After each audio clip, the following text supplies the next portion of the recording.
Parliament's Portfolio Committee on Public Enterprises wants the Special Investigating Unit to probe the failed sale of South African Airways to Takatso Consortium.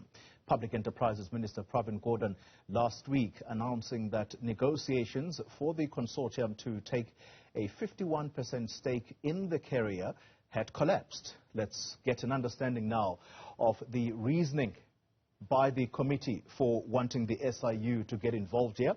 And we speak to the chairperson of the Portfolio Committee on Public Enterprises, Khaya Magaxa. Chairperson, good evening to you and thank you very much for your time. I'm going to go straight into the heart of the matter in the interest of time. Do you suspect corruption in this collapsed transaction?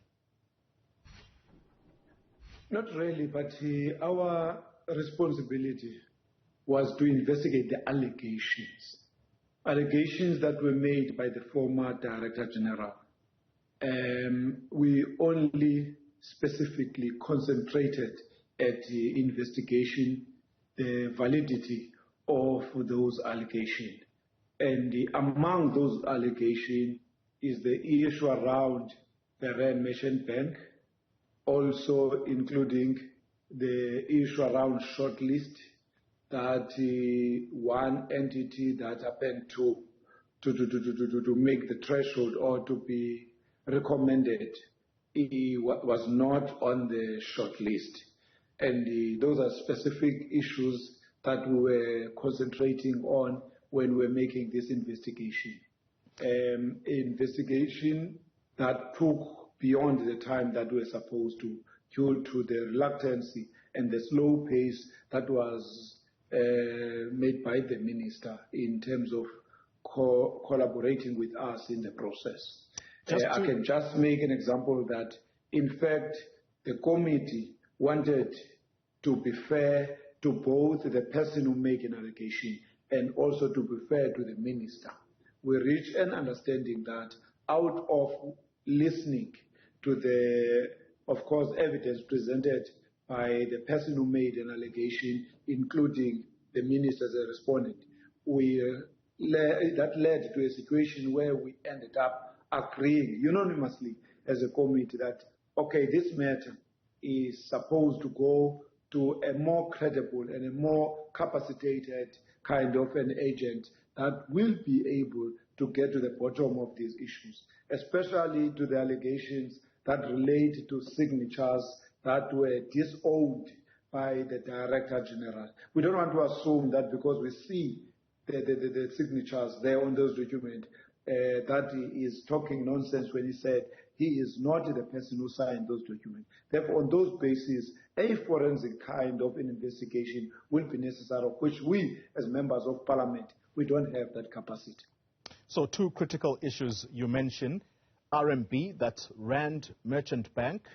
Tell us what was their role, to your understanding, in this matter. Secondly, the shortlist. We'll get into that shortlist in a moment, but let's perhaps deal with RMB quickly. What was their involvement here? Well, according to the allegation by the former Director General, was that RMB was just pinpoint somewhere, was just taken from nowhere without any proper process by the minister and was put to be a transactional agency in the process.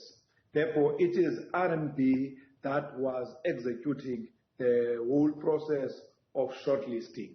And according to the facts at our disposal, is that RMB at some point, while they executed the process at the beginning, but at some point left without having any reasonable issue.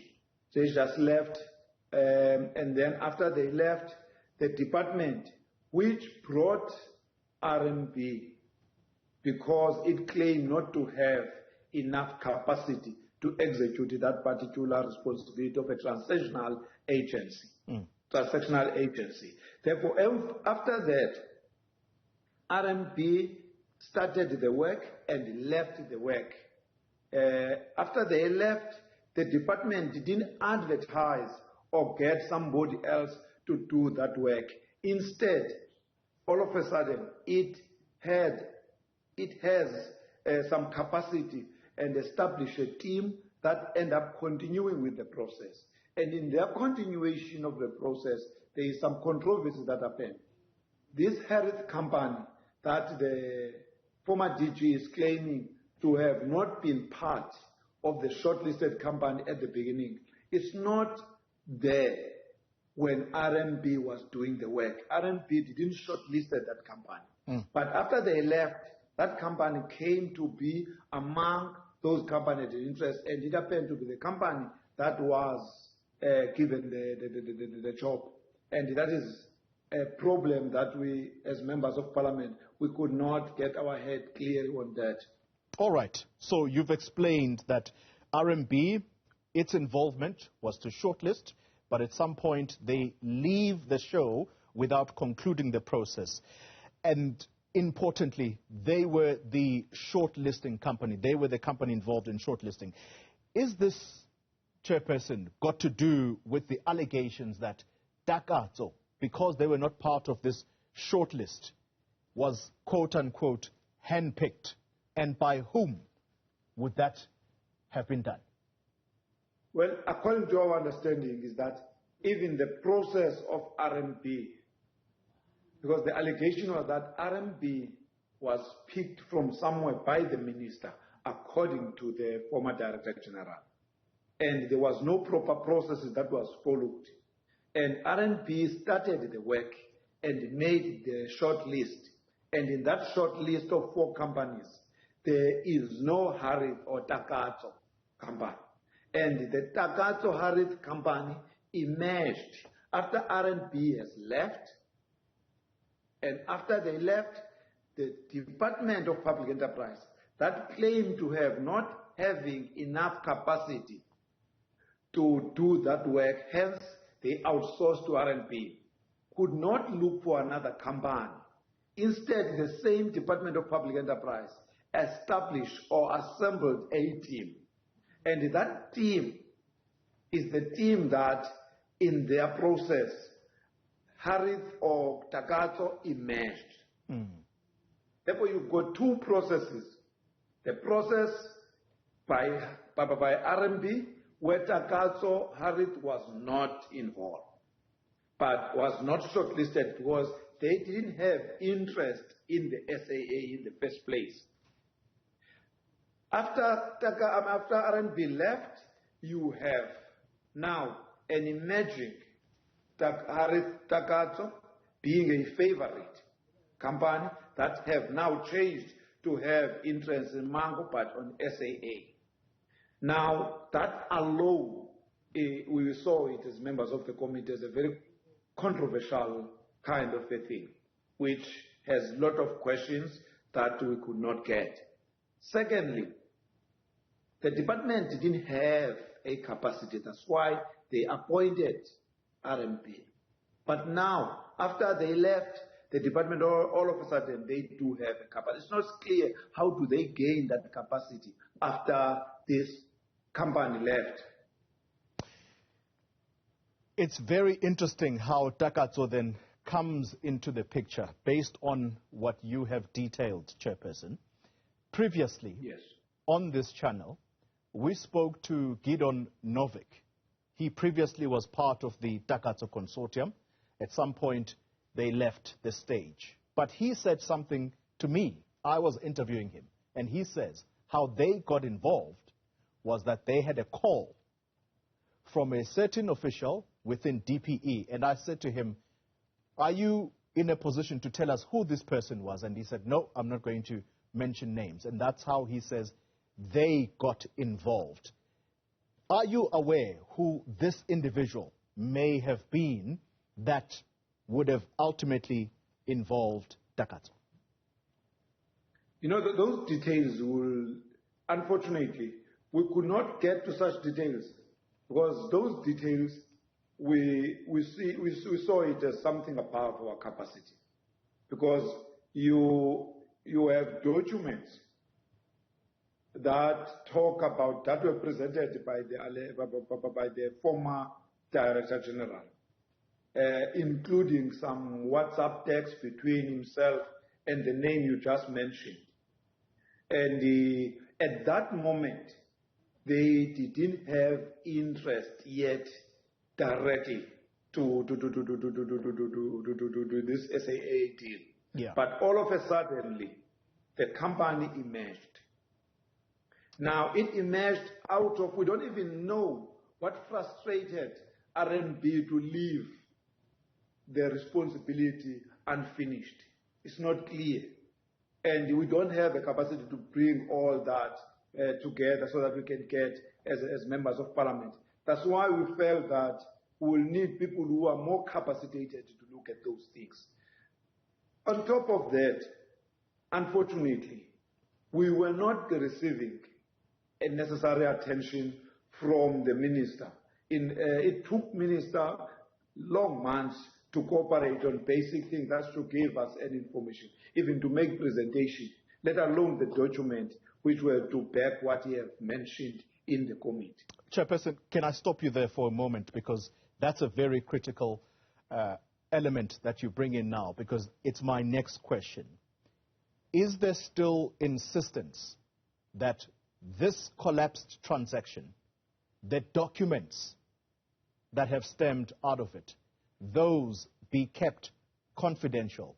Are you able to say that tonight, that there is possibly insistence that these documents remain secret, and is that something that you're willing to endorse or comply with as a committee?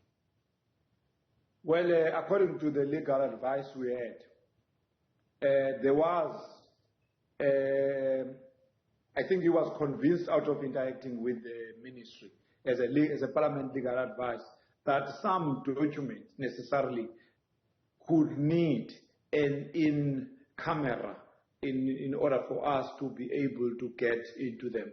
But as it may, those documents were not necessarily fundamental. We got all what we wanted to establish when we were dealing with those documents was to get whether Takatso or Harith Takatso were shortlisted, because the allegation from the former Director General was that Takatso was not among the companies that were shortlisted according to his understanding.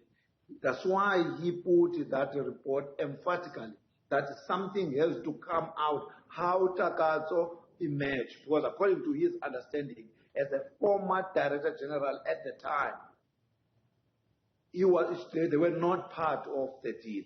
He didn't know how they emerged as a favorite in that context. Yet he is the person. We wanted to establish, as a committee, wanted to establish whether there is merit to that. Yeah. And of course, we realized that of course there is merit when we look at the documents. That of course, when RMB was executing that responsibility, they didn't appoint Harith Takatso among the companies, about the 4 companies that were shortlisted. Understood. Therefore, that, yes. Understood. Final question. I'm out of time, Chairperson. Ultimately, who should bear the responsibility for this particular deal, if indeed it is discovered later down the line that there is wrongdoing, because there is the former DG whose signature is all over the place, but you are telling us tonight that he is saying these signatures may have been forged? If the former Director General is misleading us by denying that he has signed those documents, of course he will have to take responsibility for that. And it is up to the law enforcement agency or the legal process to deal with him. If somebody has forged his signature, then that particular person within the department or in the ministry who has committed that fraud, he has to face the law. At this moment, that's why we need it. We have resolved that at least people with capacity of forensic must investigate, and including that, they will look at those signatures, whether there is any interference of somebody or the director did, in actual fact, sign. All right. Chairperson of Parliament's Portfolio Committee on Public Enterprises, Khaya Magaxa.